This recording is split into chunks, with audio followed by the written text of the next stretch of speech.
Hi, I'm Kristen, and this is the Simple Handmade Everyday podcast where I talk about living a creative, intentional life. I like to chat about quilting, sometimes knitting, what I'm reading and watching, and a little bit about keeping a cozy, organized home.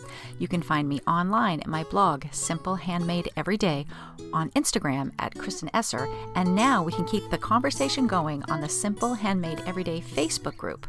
I've got my cup of tea in hand, so let's settle in for a chat. This is episode 39.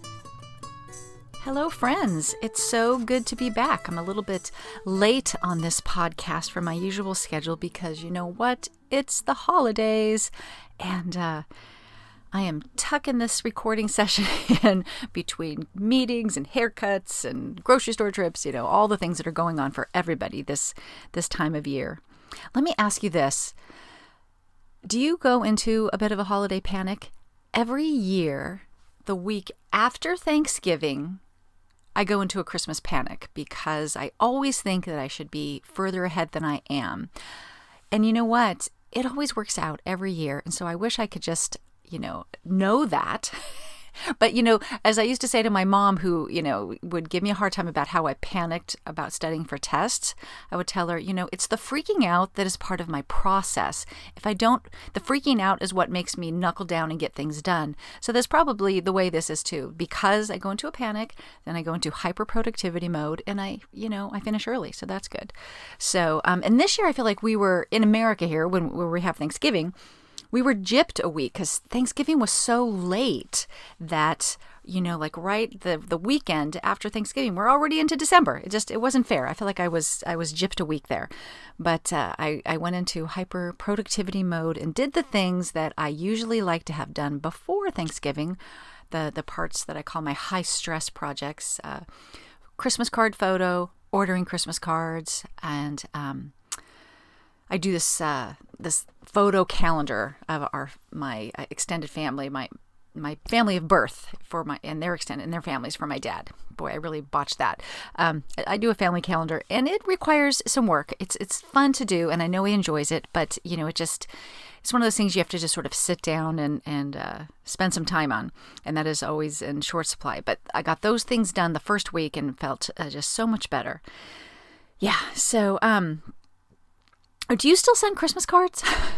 I feel like so many fewer people send Christmas cards.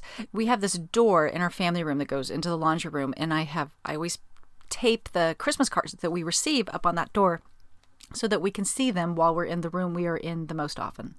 And years ago, that door filled up completely, and then by Christmas time, there were cards just sort of piled on the entertainment center right next to it. Now, we cannot even fill the door. And I would like to think it's not because people don't like me anymore, but that people don't send Christmas cards the way they used to. And I even said to my husband when I was making the card last week, I said, you know what? I think maybe I'll keep doing this through my youngest one finishing high school, and then we might not do it every year. The point is the picture of the kids and watching people's kids grow up. And that's what I do is I take a picture of the kids every year. And, at some point, they're not growing anymore. They're not little and adorable anymore. So I don't know, I might let it go after that, but it seems like a lot of people have let it go. And I guess I kind of understand that. So what is in your cup? My cup today has Trader Joe's peppermint green tea. Now, I will confess to you, I do not like mint. I do not like peppermint. There's a few things I wish I could kind of change about myself. One of them is not liking mint because it's everywhere. But there's something about this particular tea, Trader Joe's green tea peppermint. I'm not exactly sure what it's called. It's got a little polar bear on the cover, on the box. It's seasonal. It's only this time of year that I just find really refreshing. And it's kind of a nice break for me from just drinking black tea and really ingesting too much caffeine. So try that tea if it sounds good to you. So yeah, I'm over my Christmas panic. Most things are ordered. We're about 2 weeks out from Christmas now. I'm not done shopping, but I'm getting there. It's going to be a pretty simple Christmas. That seems to be another theme that I see, especially with Christmas decorating. I'm really noticing that my tastes have changed since I started buying Christmas decorations 20 plus years ago. And now, 25 years ago, everything was super, kind of that real homespun look, a little country-ish and stuff. Kind of, and while you can still find that stuff, it's really maybe not, doesn't reflect my taste now. So I'm finding that last year I did a big declutter of our Christmas decorations. I did set some stuff aside that we used for years, but I don't really want to use anymore. And I put it in a box in case as the kids grow up and go out of the house, this is probably completely misguided. If they want a few things that they remember from their childhood, then we can pass those on. If, I'll probably just donate them all in 10 years, let's be honest. But I even edited it. I'm really stumbling over the words. Down the Christmas decorations even more this year. I kind of went with a theme, which helped me kind of leave things out in our family room, which is where most of the stuff happens. It's kind of all red and white or red and silver. The only green stuff is really the tree and the garlands, actual greenery. And I'm really liking the way that looks. There's just a few items on each surface and a few candles and some things that are shiny, some things that are, natural, like pine cones and stuff. And it went together very quickly. And that was very nice. I'll talk more about that in the homemaking section of the podcast. But I'm super excited about the holidays coming. The college kids are coming home, oh my gosh, tomorrow. And my high schooler will still have a week of finals to go before he gets some time off. So, that's the good thing, I guess, about the holidays coming right so quickly after Thanksgiving is the kids were here just like 2 weeks ago, 2.5 weeks ago. It was great. So I'm just kind of settling into that holiday vibe. So let's move on to quilting. But before we do, I want to thank Fat Quarter Shop for sponsoring the podcast. Fat Quarter Shop is a one-stop show for quilting fabrics and supplies for quilters around the world. They stock quilt shop quality fabrics, pre-cuts, quilt kits, patterns, notions, and even cross-stitch supplies. Are you signed up for the Quilt for a Cause Quilt-Along for 2020? It's called Bloomtopia and features Summer Sweet fabric by Sherry and Chelsea. This sampler quilt combines unique and historical blocks in the vintage style. You can reserve your kit today at fatquartershop.com or simply follow along starting in February 2020. Fat Quarter Shop will release 2 free patterns each month for 6 months on their blog.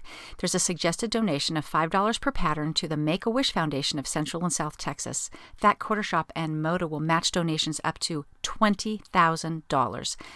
Simply follow along on the blog to download the patterns as they're posted. And Sherry and Chelsea were just at Fat Quarter Shop filming videos to go along with the quilt along, so you're not going to want to miss that. While I'm talking about Fat Quarter Shop, I just want to give them a shout out for their customer service. I recently ordered from them, and I wasn't sure about color matching for a couple of colors. Like there was a color in the print, and I wanted to know what was the right background color.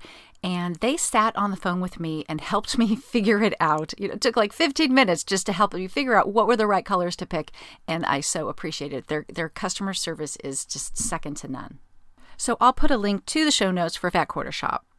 Now, on to quilting. I finished a quilt top, people. I am so excited to say that's another good reason for pushing the podcast is I actually finished a few things. So I've been talking the last few podcasts about this quilt called Sweet Confetti.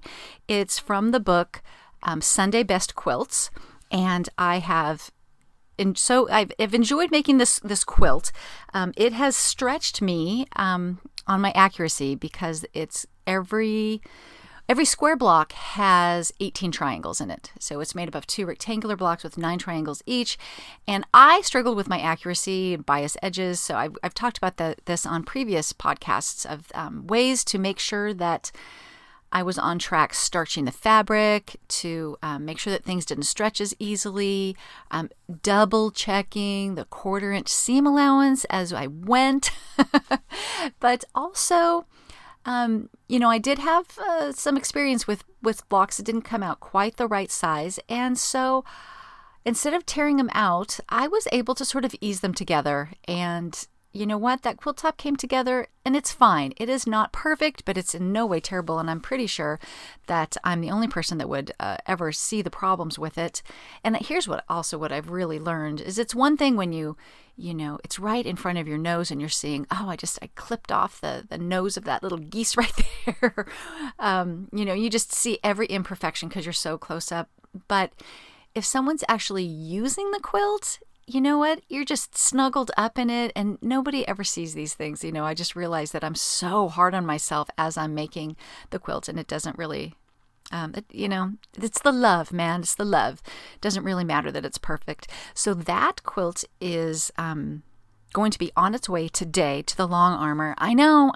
Like, when was the last time I quilted my own quilt? I can't even tell you right now, but it's funny because my husband is saying things like, didn't you get that Juki so that you could quilt your own quilts? I'm like, I know. And I love the Juki. I absolutely do. And I love her piecing, so I have no regrets. And smaller quilts, I will continue to work on my own free motion quilting, but this quilt has been languishing for long enough. I am so ready to just long arm it, and I'm going to give it away. I can't really say to who yet, but that's going to be given away probably in January.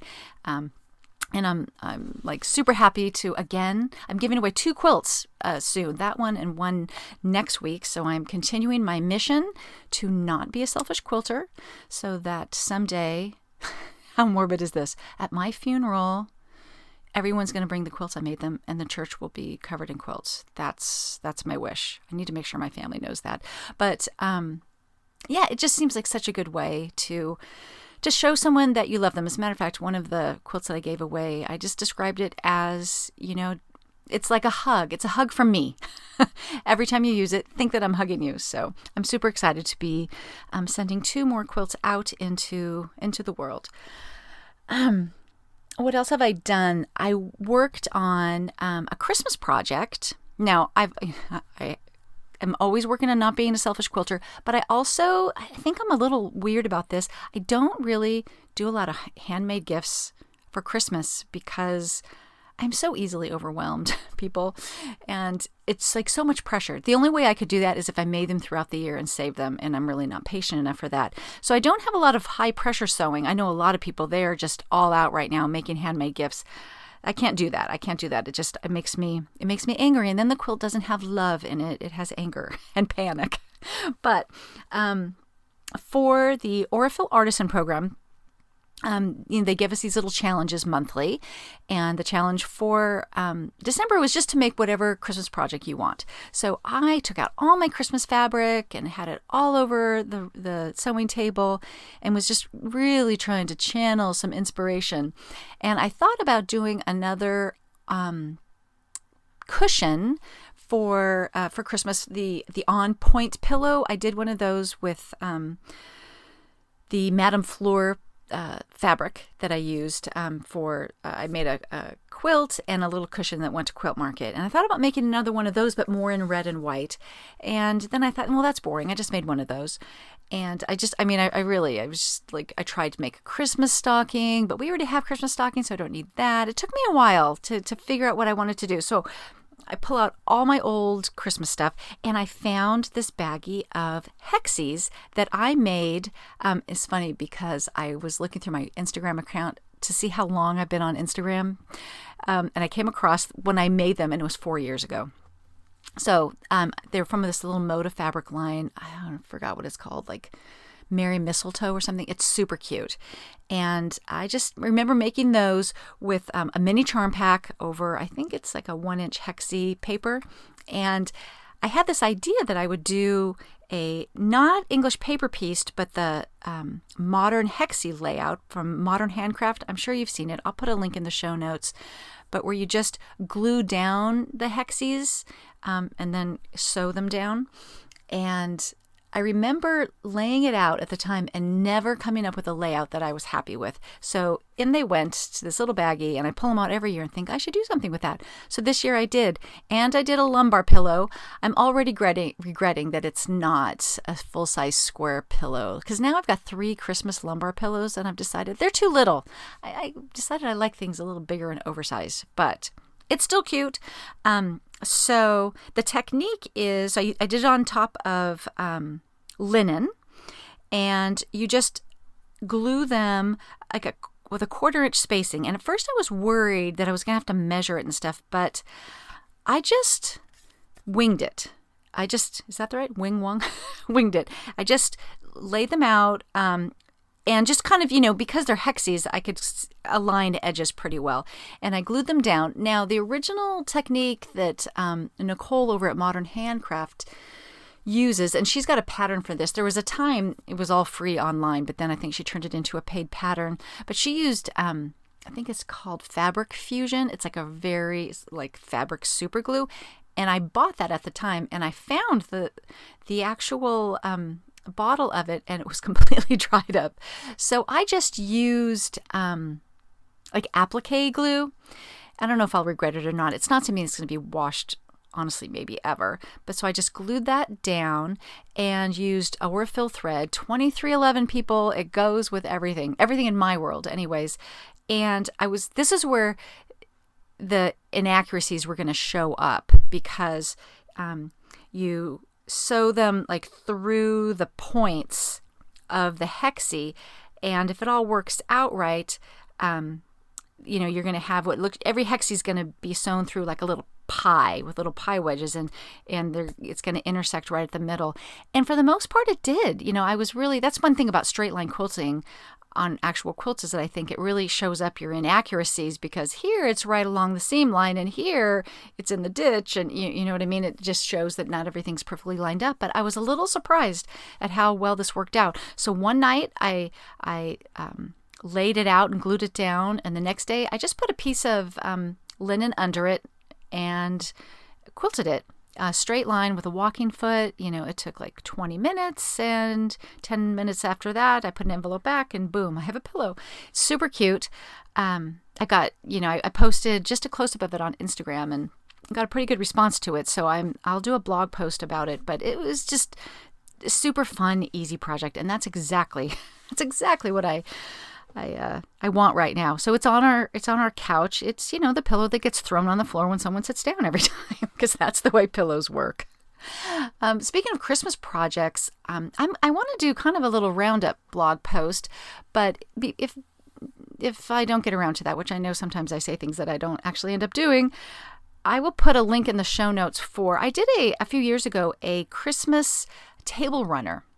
There's actually 2 versions of this. One's on Moda Bake Shop, which was done with jelly rolls. And the one that's on my blog is done with, what are they called? A honey bun, 1.5 inch strips, because someone gave me a bunch and I was just using them up. And then for the Moda Bake Shop, I used a jelly roll. But it's a triangle and a square block with the strips that make up the little center triangle. And I put that on my table the other day, and I realized that so I have what is that? Probably a 60-inch table, and it's maybe a 48-inch table topper, by maybe 12, so it doesn't go all the way to the ends. And I thought to myself, Kristen, why did you make that so skimpy? I now am all about table toppers that are 18 inches wide and overhang, 8 inches on each side, way more generously sized. So now that seems really tiny. I feel like I want to make a few more that are more generously sized, but you can make it however long you want. It's just one block repeated. So I'll put a link to that. It's a really fun, easy Christmas project that's on the blog. And the other thing that I want to talk about is I got a new book. This goes with my Fat Quarter Shop call. It's called Pillow Talk. It's by Adita Sitar of, I hope I'm saying that right, I'm sorry if I'm not, of Laundry Basket Quilts. And it's 25 lovely pillows for your home sweet home. And these are mostly 18-inch pillows, that's part of the reason I realized, you know what? Why do I make such skimpy lumbar pillows? What is wrong with you? You like big oversized things. So this book has 25 pillows, and they are adorable. And I love Adita Sitar's, her vibe, her look, her aesthetic. And all the pillows here use her Basics line, which is this super cool sort of, reads as a solid, but it's more of a yarn dyed look fabric. I can't remember what it's called right now, but it's beautiful. So I'll talk more about the pillow that I'm making from this probably on the next podcast.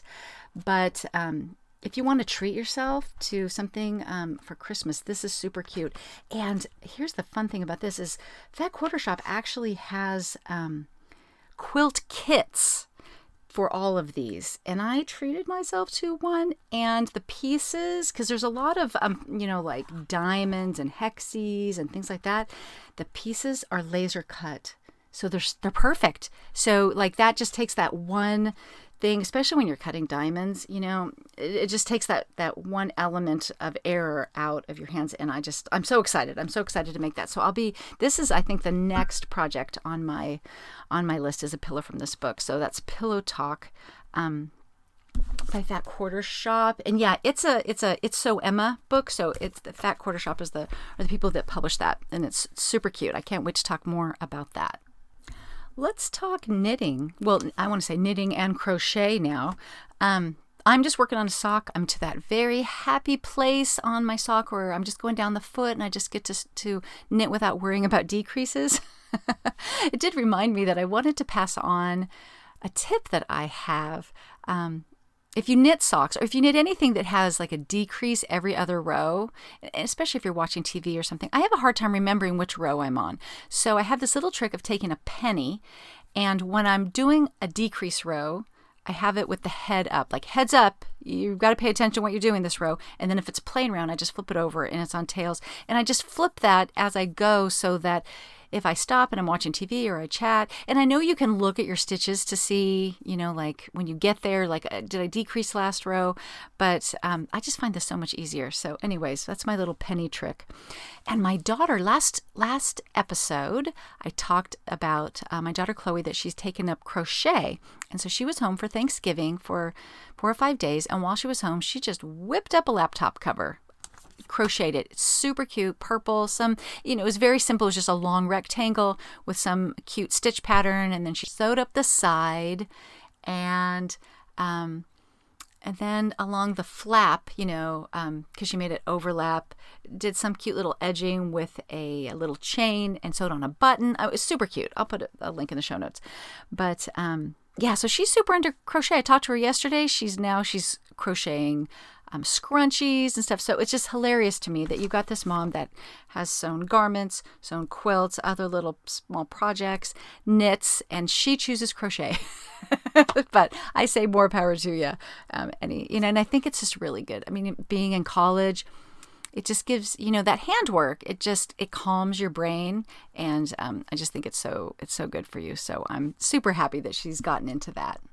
Let's talk books for a few minutes. Are you making time to read during the holidays? It's another thing that I like to do, to just kind of do something for me, because we have to take care of ourselves, people, right? As the moms, the holidays, I think they weigh most heavily on us. So we need to make sure to drink tea, read books, make time to sew, do the things that keep you healthy mentally. So I've got a few books that I'm working on.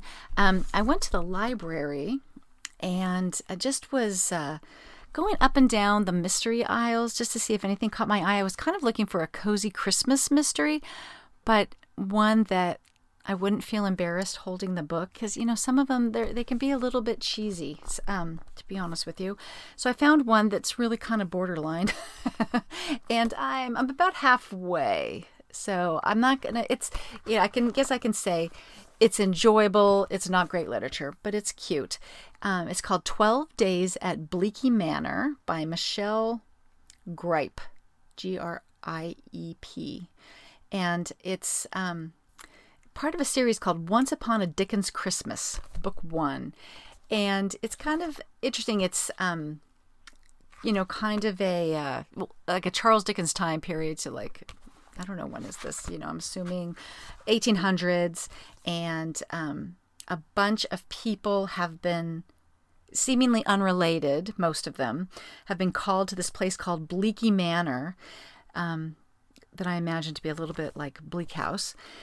And they are all promised that if they come for the 12 days of Christmas, that they will get something that they want at the end.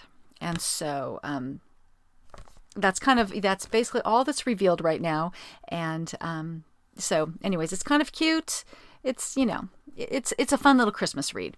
I haven't gotten back to rereading Winter Solstice yet this year, but I probably will. I've talked a lot about that. It turns out I am not alone in reading Winter Solstice by Rosamunde Pilcher every year at Christmas, which I thought I invented that.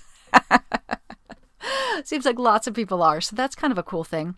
I am also reading, I talked about this in the last podcast, a book called, now that doesn't look right, Women's War. It's the latest in the Home Fires TV show book series continuation. Is that confusing enough?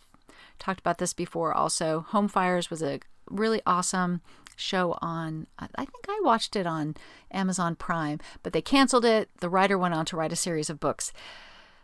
It's funny. I just keep recommending books that I'm like, yeah, they're not that great, but I'm enjoying them. So I'm enjoying the story because it continues with these characters and I just want to hang out with the characters, but it's not well written, but I'm still enjoying it.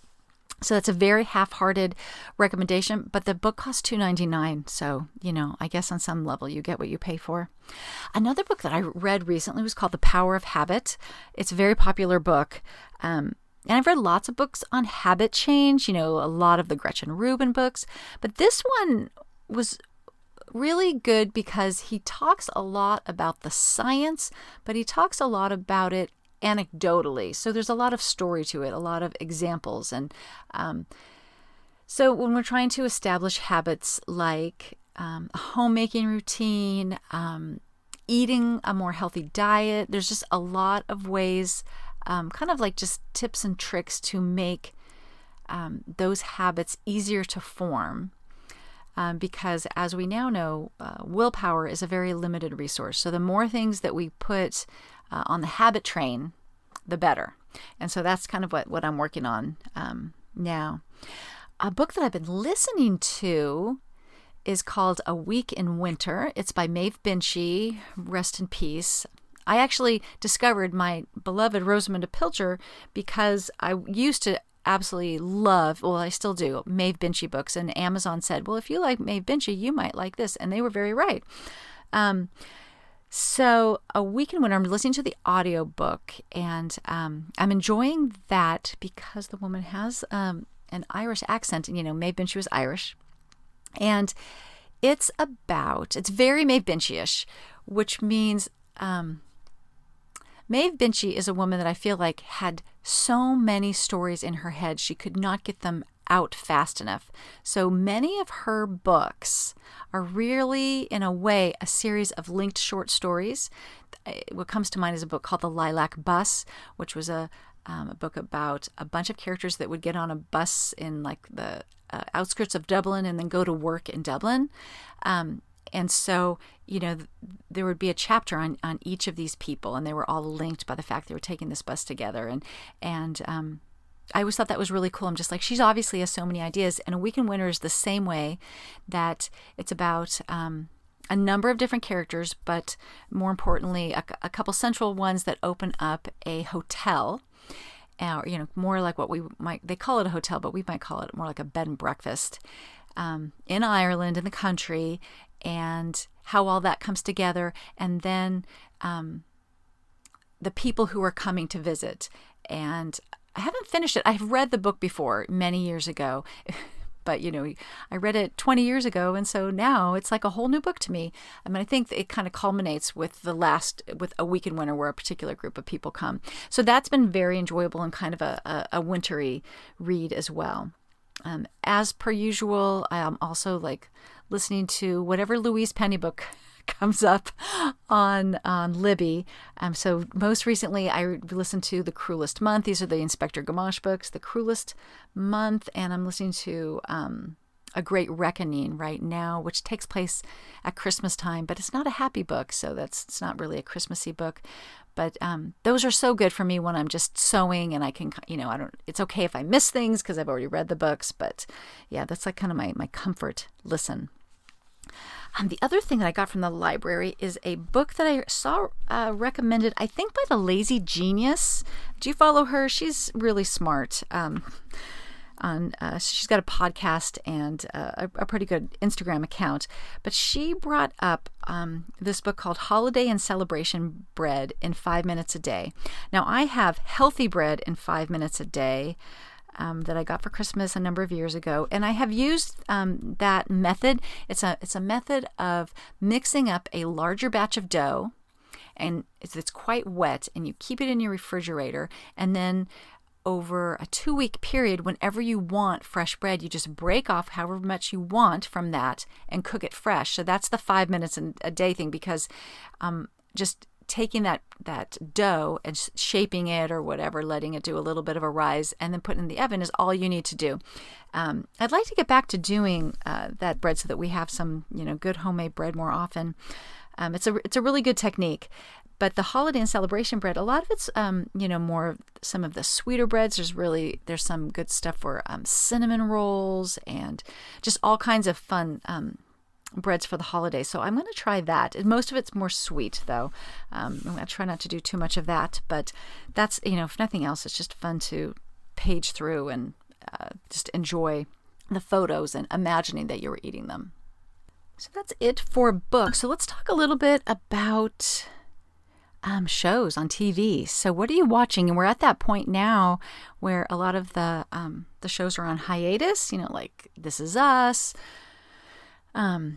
even probably A Million Little Things. I think I'm a little behind on that show, but I've been watching The Crown. I talked about it last time. I got to say, this I think is my favorite season of The Crown. I used to always go, yeah, I like The Crown. I don't see why everyone's going so crazy about it, but I'm really enjoying it. Maybe because we're getting into the years of the British monarchy that I have a little bit of a memory of. And so the last couple episodes, I think they were episodes 6 and 7 from this latest season, which I think is season 3, I'm not 100% sure, focused on Prince Charles. And, I really had no use for Prince Charles up to this point. But man, it gives you a little bit of sympathy about, his predicament. And so that whole episode was about when he became the Prince of Wales and how they actually, he went to Wales and learned some of the Welsh language, went to school there for a while before his, I don't know what it's called. There's a fancy word for it. I'm going to say induction or whatever, as the Prince of Wales. And he just became a much more sympathetic character. And also we're starting to see that he's interested in this girl named Camilla. Spoiler, we got to know how that ends up. But I really didn't know that that they were interested in each other like back in college days. So that's kind of interesting. So I really enjoyed that episode. And then there was an episode about Prince Philip during the time when America put men on the moon, and just he was going through a bit of a midlife crisis there. I also have basically no use for Prince Philip. I think he's kind of a jerk, but he was a little bit more of a sympathetic character here, so that's kind of good. And of course, every time these episodes come up, I go straight to Wikipedia and I'm Googling this to did this really happen? Did this really happen? And again, yes, it did. And so, so that has been a really fun watch lately. My husband and I finished up what we were watching, and so we're kind of casting about for things. So we've been watching a few movies. We just finished the other day the movie Late Night with Emma Thompson and Mindy Kaling. I love Mindy Kaling. And it was really cute. Emma Thompson is a late night talk show host on this, kind of like a Johnny Carson type figure. She's British, but she has an American talk show that she's had on the show, for 25 years, but it's in danger of being canceled. And Mindy Kaling comes in as a writer and kind of shakes things up, and it's very cute. I have to say that I'm so impressed with how Mindy Kaling keeps creating vehicles for herself, and they're always really good. The Mindy Project was really good, and this was good. She was very involved in A Wrinkle in Time, and I love that she's I'm not going to wait for the men of Hollywood to come to me with a project. I'm going to make good projects for women, and I love that. The other show that we watch, or I guess it was a movie. It was called The Report. Is it a Netflix original? I want to say it was a Netflix original with Adam Driver and Annette Bening and John Hamm. And it was all about the whole torture thing that happened back, during the, after 9/11. And I won't go into it too much, but it was a really well done movie that sort of dramatized that situation. So that was really fun. And on a lighter note, as a family, we're rewatching Parks and Rec, kind of like, a lot of people rewatch The Office. Oh my gosh. So this is what we watch with my high school son, like before we go to bed at night. And have you ever watched Parks and Rec? I'm surprised at how many people haven't. It is hilarious. Amy Poehler is so amazing in that role. And Chris Pratt, before he was Chris Pratt, before he was in Guardians of the Galaxy and all that, he is absolutely hilarious. So just a fun few TV shows. Not so much into the Christmas thing yet. Oh, we did. We watched together. After Thanksgiving, as a family, we watched, I think it was called Klaus. It was, I think it's a Netflix original, kind of another weird take on the origin story of Santa. And, it's been like 3 weeks, people. I can't even remember the details of it, but it was really cute. All my, grown kids, and we all watched it together. It was pretty cute. And I've got, if you're on the Facebook group, and if you're not, you should be. We're having fun over there. I posted something recently about this article about how predictable Hallmark Christmas movies are. It's all some high-powered woman going home for Christmas. There's some problem she has to solve. She runs into some guy she knew in high school. They solve it together. He shows her, that she shouldn't hate Christmas anymore. They live happily ever after. So, which is, I think, so true. So I'm not so much into those, but I am looking for some new, I want to sit down and watch some Christmassy things, especially when I fill out Christmas cards and stuff. So if you have any suggestions, put them in the show notes. Better yet, I'll probably ask for them in the Facebook group. You can chime in over there.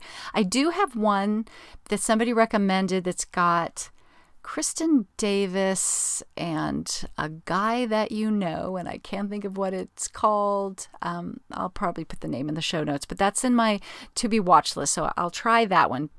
So let's wrap this up with just a little chat about homemaking. Again, it's the end of the year. I think we're all just trying to keep our head above water at this point, so, I just want to say, keep it simple. What I've learned through the Fly Lady system, which I've talked a lot about and apparently is resonating with you. I keep getting emails from people saying, you know what, you inspired me to look back into the Fly Lady. I tried it before, it didn't work, but you know what, it's making a difference now. And I'm so happy to hear that, because that's how I feel. It's like, I tried it before, it was too much. And I've said it before, Diane in Denmark just kind of simplified the system for me. So she's, on YouTube, and she posts on a lot. So it's kind of fun to watch her while I'm folding laundry or while I'm having coffee or whatever. And you can she has videos where you can kind of work along with her.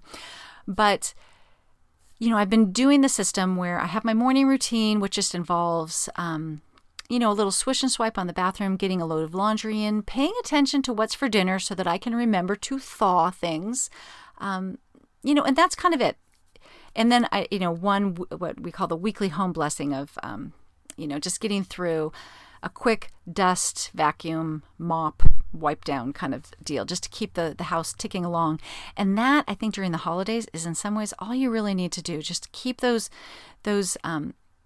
routines going. And I kind of learned my lesson around Thanksgiving. Things got, I was working more so that I could take some days off when the kids were home. And so I was letting some things slip. And then I had this day when everyone's coming home and I said, okay, I need to catch up today. And I got to tell you, I spent sort of all day on and off giving the house a big, clean. And I was like, you know what? I haven't had to do this for so long, and I never want to do it again. I never want to spend 4 hours cleaning the house.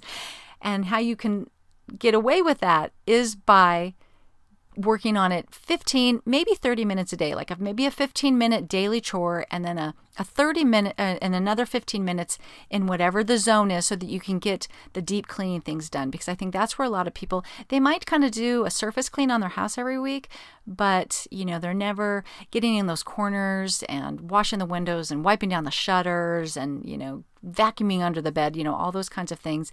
And if you just have a system where monthly you get in there and you do those deeper things, it really works out. But I'm not this month. I'm not doing any deep cleaning this month because I've been doing it. And so I know it's going to be okay. And January will start and I'll go through the zones again and I'll just pick up where I left off. And it's like no harm, no foul. That's the thing I love about housework is that even if you let it go, once you do it, it's like the slate is wiped clean. It's like, you're starting over. And that's what January is going to be is to get back a little bit on the deep clean thing because we've got enough to do this month. We don't need to be, decluttering our pots and pans this time of year, And the other thing I wanted to bring up, and I learned this also from the Fly Lady, it's a little late now to be passing this on, but the Fly Lady kind of recommends that you decorate over time. Like I usually pull everything down, make a big mess, and spend a whole day decorating. Well, this year, the weekend after Thanksgiving, we did pull all the stuff down out of the attic, put it in the garage, and I put up the tree. We have an artificial tree. I have no shame about that whatsoever. But and it's pre-lit, so it's got lights, and it's still that way. We won't even put ornaments on until all the kids come home from college. But that's all I was going to do. But then I was like, you know what? Well, I could put the greenery on the mantle, and then I could wrap the stairs with the greenery, and so I did just kind of the garlands and the tree, and just left it like that for a week. And then the next weekend is when I put out the rest of the decorations, which I already talked about, have really been edited down. And I'm perfectly fine with that. Very happy with that. And then next weekend when the kids are home, we'll decorate the tree. And it sort of nothing ever got to be a disaster or overwhelming. And so I've kind of adopted this sort of, progressive decorating has worked pretty well for me. And you can kind of take it down in a similar way. You don't necessarily have to do it all in one day, although, spoiler, I probably will. Yeah, I guess with the decorating, I've been really mostly trying to focus on kind of a minimal color scheme and a variety of textures, so we've got the shiny little ornaments in the same little bowl with some natural elements like pine cones, lots of lights. I've kind of learned that just lights and a Christmas tree and some stockings really might be enough decoration. Lights do it all for me. Twinkle lights. I found battery operated twinkle lights to wrap around on the stairs because that was always this issue of where to plug stuff in, and that was kind of a game changer. So I'm super happy about that. Just bought those off of Amazon. And I think also smells. Now we don't have a Christmas tree, so for me smells need to be more like baking or some lightly scented candles, things like that. And then sound.